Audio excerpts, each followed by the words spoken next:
Malayalam thriller സിനിമകളുടെ ചരിത്രത്തിൽ ഏറ്റവും പ്രാധാന്യമേറിയ വർഷമാണ് 1990. നിരവധി സിനിമകൾ റിലീസായ ഈ വർഷത്തിൽ റിലീസായ 3 സിനിമകൾ അതുവരെയുള്ള തിരക്കഥയുടെ ഘടന തന്നെ മാറ്റിമറിച്ചു. ഈ തണുത്ത വെളുപ്പാങ്കാലത്ത്, ഈ കണ്ണികൂടി, മുഖം എന്നിവയാണ് ആ സിനിമകൾ. നഗരത്തിൽ പലയിടങ്ങളിലായി വയസ്സന്മാർ കൊല്ലപ്പെടുന്നു. എല്ലാവരുടെയും വായിൽ ചകിരി കുത്തിയിറക്കിയിട്ടുണ്ട്. അതാണ് ഏക സിമിലാരിറ്റി. ഈ കേസ് അന്വേഷിക്കുന്നതിനായി SP ഹരിദാസ് ദാമോദർ എത്തുന്നു.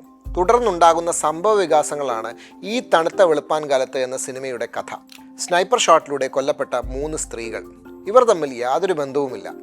എന്താണ് മോട്ടീവ്? ആരാണ് കൊലയാളി? ഇത് അന്വേഷിക്കുന്നതിനായി ACP ഹരിദാസ് വരുന്നു.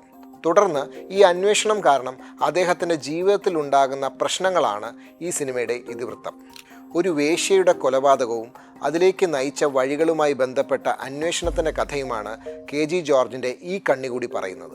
ഈ 3 സിനിമകളും ഇൻവെസ്റ്റിഗേറ്റീവ് ജോണറിൽ ഉൾപ്പെടുന്നവയാണ്. എന്നാൽ ഇതിൻ്റെ ട്രീറ്റ്മെൻറ്റ് വളരെയധികം വ്യത്യസ്തവുമാണ്.